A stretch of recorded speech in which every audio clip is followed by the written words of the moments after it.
Students, स्वागत है आपका अपने यूट्यूब चैनल के एस मैथ क्लासेस में। पिछली जो वीडियोस थी उसके अंदर हमने जो 11th क्लास में सेट पढ़ा था, तो सेट में हमने पढ़ा था कि सेट क्या होता है, सेट को रिप्रेजेंट कैसे करते हैं और बहुत सी चीज़ें पढ़ी थी। लेकिन फिर भी कुछ स्टूडेंट्स के दिमाग में कन्फ्यूज़न है कि सेट कौन सी चीज़ सेट होगी या नहीं होगी, कौन सा सेट हम मानेंगे नहीं मानेंगे। तो आज की वीडियो में आज आपका सारा कन्फ्यूजन दूर हो जाएगा।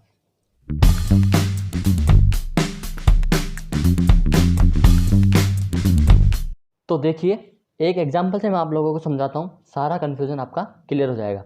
जैसे मान लीजिए कोई दो टीचर हैं, एक टीचर है राम और दूसरा टीचर श्याम, ठीक है ना। एक राम अध्यापक है और एक श्याम अध्यापक है, और दोनों क्या करते हैं, बच्चों को पढ़ा रहे हैं अलग अलग क्लासेस में, जैसे सेक्शन है, ठीक है। तो राम जो टीचर अध्यापक है, उन्होंने बच्चों से पूछा कि क्लास के अंदर 5 इंटेलिजेंट बच्चों के नाम बताइए। कोई भी 5 इंटेलिजेंट बच्चों के नाम बताइए आपकी क्लास में, ठीक है। श्याम ने भी ये क्वेश्चन किया कि अपनी क्लास में से कोई भी 5 इंटेलिजेंट बच्चों के नाम बताइए। तो जो क्लास थी उसमें बच्चों ने बताया कि पहले स्टूडेंट का नाम बता दिया पिंकी, दूसरे का नाम बता दिया अमर, तीसरे गगन और किशन या अजय, ठीक है। और वहीं श्याम ने जो पूछा क्वेश्चन, उसमें आंसर जो दिया बच्चों ने वो दिया संजय, राधा, संजू, रोहन और राजू। मान लीजिए जो राम जो टीचर है, अध्यापक है, वो पढ़ाते हैं गणित, और श्याम जो पढ़ाते हैं वो पढ़ाते हैं हिंदी, ठीक है। अब राम ने जो क्वेश्चन किया कि 5 सबसे होशियार बच्चों के नाम बताइए, इंटेलिजेंट बच्चों के नाम बताइए, और श्याम ने भी वही सेम क्वेश्चन किया कि होशियार इंटेलिजेंट बच्चों के अपने क्लास में से नाम बताइए। तो राम को आंसर मिला बच्चों से कि सर हमारी क्लास में पिंकी, अमर, गगन, किशन, अजय, ये 500 बच्चे सबसे इंटेलिजेंट हैं। और उसी क्वेश्चन का आंसर जो मिला शाम को, वो मिला संजय, राधा, संजू, रोहन, राजू। तो दोनों का क्या क्वेश्चन सेम नहीं था, क्या था ना, लेकिन दोनों के आंसर क्या हैं, अलग अलग। तो हमने डेफिनेशन में पढ़ा था, हमारी डेफिनेशन क्या थी कि जो हमारा सेट होना चाहिए वो क्या होना चाहिए, वेल डिफाइन होना चाहिए, परिस्थिति के साथ बदलना नहीं चाहिए। अब राम ने पूछा तो सेट का आंसर अलग आया, 5 बच्चों का नाम अलग आया। श्याम ने जो पूछा 5 बच्चों का नाम फिर अलग आया। तो ये परिस्थिति के अनुसार क्या हो रहा है, परिवर्तन हो रहा है, ठीक है ना। इसलिए ये क्या होगा, सेट या समुच्चय नहीं होगा, ये समुच्चय नहीं होगा, ठीक है ना। समझ में आ गया। चीज़ को मैं आप लोगों को एक एग्जांपल और समझाता हूँ कि मान लीजिए मैंने एक क्वेश्चन किया कि भारत के 2 सबसे अच्छे नेता राजनीतिज्ञ का नाम बताइए। तो आप लोगों में से सभी का आंसर अलग अलग होगा। कोई बोलेगा कि राहुल गांधी, कोई बोलेगा अरविंद केजरीवाल जी, कोई बोलेगा नरेंद्र मोदी जी या योगी जी का नाम लेंगे, कोई अशोक गहलोत जी का नाम, सचिन पायलट जी का नाम, सबका अलग अलग आंसर आएगा। तो क्या वो सेट होगा, क्या वो सेट नहीं होगा, क्योंकि परिस्थिति के अनुसार सबके मन में अलग अलग आंसर चल रहा है। तो सेट वही होगा जिसका कहीं भी जाओ उसका आंसर सेम होगा, ठीक है। जैसे मान लीजिए मैं आपसे क्वेश्चन करता हूँ, एक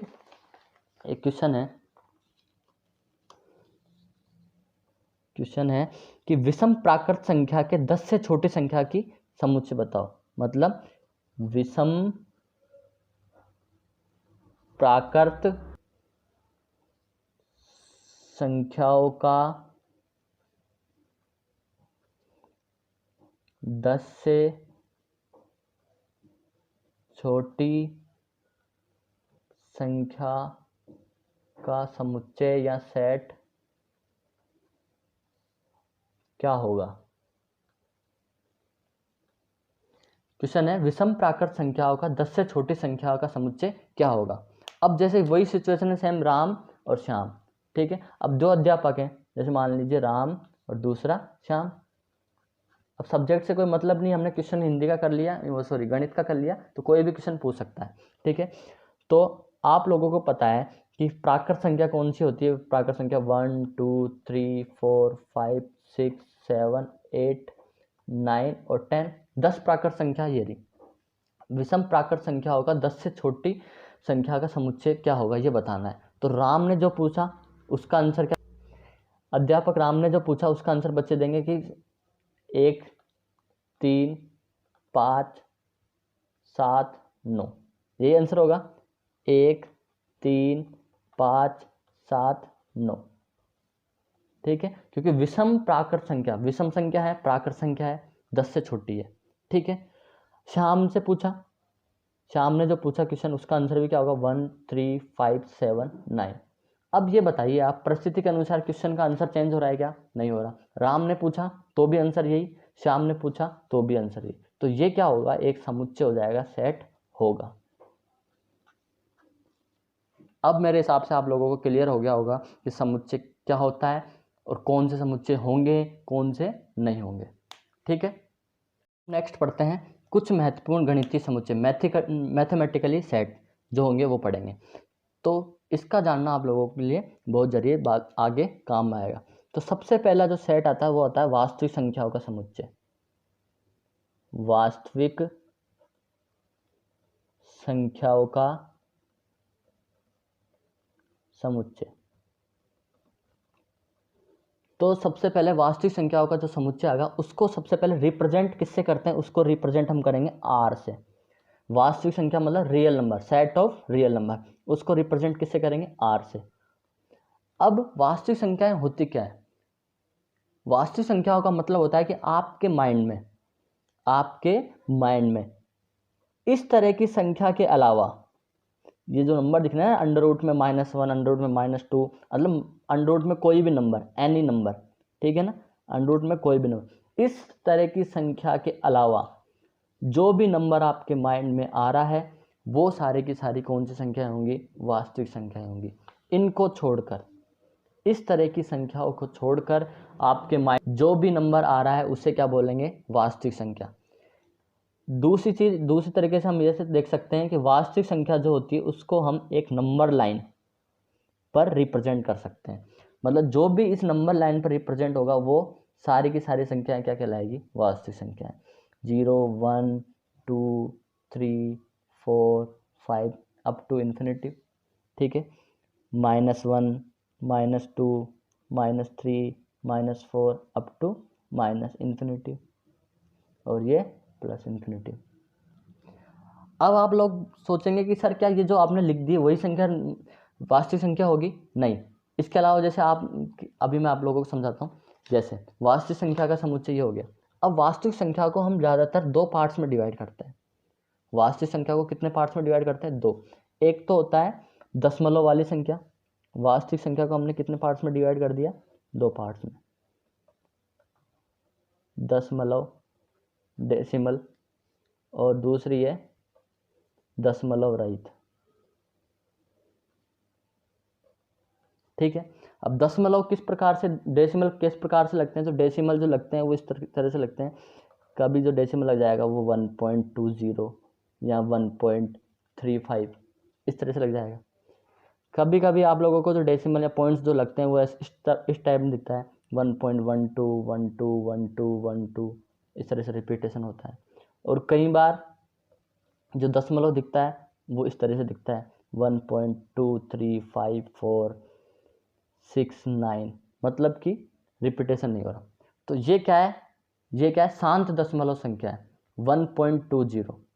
आगे कोई दशमलव आ रही है क्या? नहीं आ रही। ये क्या है? 1.12121212, मतलब रिपीट हो रही है, बार बार पुनरावृत्ति हो रही है। ये क्या है? 1.2354, इसमें रिपीटेशन नहीं हो रहा, ये लगातार चल जाएगी। तो ये दोनों संख्या होती है ना इस टाइप की, इसे बोलते हैं परिमेय संख्या।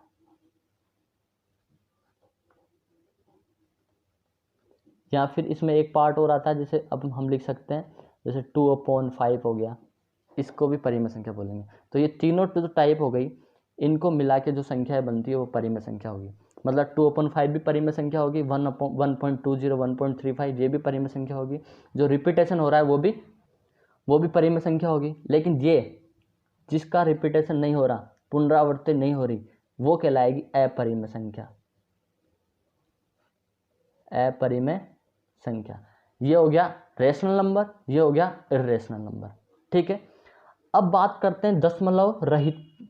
तो दशमलव रहित का मतलब जो आप लोगों को इस नंबर लाइन पे दिख रही है उस तरह की संख्या, उसे बोलेंगे हम दशमलव रहित संख्या। अब इसके भी प्रकार हो जाते हैं। अब इसके प्रकार कौन कौन से होंगे वो देखिए आप। सबसे पहले 1 से स्टार्ट है, मान ले काउंटिंग 1 2 3 4 5 6 7 8 9 10 11 अप टू इन्फिनिटी तक, तो उसे बोलेंगे प्राकृत संख्या। प्राकृत संख्या या नेचुरल नंबर, इसलिए इसे एन से रिप्रेजेंट करते हैं, कैपिटल एन से। ठीक है ना। इसका सेट क्या हो जाएगा, इसका सेट हो जाएगा 1 2 3 4 अप टू इन्फिनिटी। ठीक है। दूसरा, अगर इस प्राकृत संख्या में जीरो को भी ऐड कर दें, इस जीरो को भी ऐड कर दें, तो ये क्या बन जाएगा, होल नंबर, पूर्ण संख्या। क्या बन जाएगा, पूर्ण संख्या, जिसे डिनोट करते हैं W से, होल नंबर। तो इसका जो सेट होगा वो होगा 0 1 2 3 4। वेल डिफाइन है। आप दुनिया के किसी भी कोने में चल जाएंगे, नेचुरल नंबर के बारे में पूछेंगे तो आपको यही आंसर मिलेगा, पूर्ण संख्या के बारे में पूछेंगे तो आप लोगों को यही आंसर मिलेगा, इसलिए ये वेल डिफाइंड सेट है। ठीक है। अब जो तीसरा पार्ट आता है वो देखिए। अगर मैं पहले हमने देखा 1 से इन्फिनिटी, फिर 0 से इन्फिनिटी, अगर मैं इस टाइप के क्वेश्चन को, इसको भी शामिल कर देता हूँ, इस वाले पार्ट को भी, पूरे पार्ट को, तो ये कहलाएगा इंटीजर या पूर्णांक। क्या कहलाएगा, पूर्णांक संख्या। और पूर्णांक संख्या को किससे डिनोट करते हैं, जेड से। किससे डिनोट करते हैं, जेड से। और इसका जो सेट हो जाएगा वो हो जाएगा, इधर से चालू कर दो, -3 -2 -1, मतलब इन्फिनिटी तक है, 0 1 2 3 डॉट डॉट, ये क्या हो जाएगा, पूर्णांक हो जाएगा। ठीक है, इतना समझ में आ गया आप लोगों को। अब प्राकृत संख्या समझ में आ गई, पूर्ण संख्या समझ में आ गई, पूर्णांक समझ में आ गया। ठीक है। दूसरी चीज क्या है, अगर हम ये देखें कि 1 2 3, ये हमने देखा कि ये प्राकृत संख्या है, लेकिन इसे हम क्या बोल सकते हैं, धनात्मक पूर्णांक भी बोल सकते हैं, धनात्मक पूर्णांक या पॉजिटिव इंटीजर। पॉजिटिव लगा दिया इसलिए इसके ऊपर क्या लगाऊंगा मैं, Z+। क्या लगाऊंगा, Z+, पॉजिटिव इंटीजर हो गया। ठीक है। उसके बाद अगर ये 0 को छोड़ के इधर से शामिल करूं मैं, -1 -2 -3, तो ये क्या हो गया, ऋणात्मक पूर्णांक। ये हो गया ऋणात्मक पूर्णांक, इसे बोलेंगे Z- नेगेटिव इंटीजर। ठीक है। इसी टाइप से अगर हम इसकी बात करें तो इसे R+ पॉजिटिव रियल नंबर भी बोल सकते हैं, और इसे क्या बोल सकते हैं, R- नेगेटिव रियल नंबर भी बोल सकते हैं। ठीक है। धनात्मक वास्तविक संख्या है, ऋणात्मक वास्तविक संख्या है, उसमें जरूरी नहीं है कि 0 1 ही हो, इसमें हो सकता है 0.11 भी हो सकता है। ठीक है। यहाँ हो सकता है माइनस में 0.12, या फिर माइनस में 1/2, ये भी हो सकता है। ठीक है। तो ऋणात्मक पूर्णांक, धनात्मक पूर्णांक, धनात्मक वास्तविक संख्या, ऋणात्मक वास्तविक संख्या, positive real number, negative real number, positive integers और नेगेटिव इंटीजर्स, ये आप लोगों को अच्छे से समझ में आ गया होगा। दूसरी चीज परिमेय संख्या, ये आप लोगों को बताई थी। तो परिमेय संख्या को हम किससे रिप्रेजेंट करते हैं, Q से।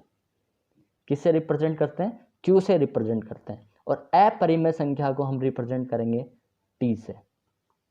अपरिमेय संख्या को हम किससे रिप्रेजेंट करेंगे, T से। तो ये है आपकी जो संख्या है उसका एक चार्ट है। ठीक है। इसको आप अच्छे से समझ लेना, उसके बाद जो हम क्वेश्चन करेंगे वो आसानी से सॉल्व हो जाएंगे। तो नेक्स्ट वीडियो में जो हम चैप्टर स्टार्ट करेंगे 1.1 एक्सरसाइज 1.1 स्टार्ट करते हैं। आपका जो बेसिक था सेट के बारे में वो मैंने आप लोगों को लगभग समझा दिया है। अब जैसे जैसे और टॉपिक आते जाएंगे वो मैं बता दूंगा। Thank you.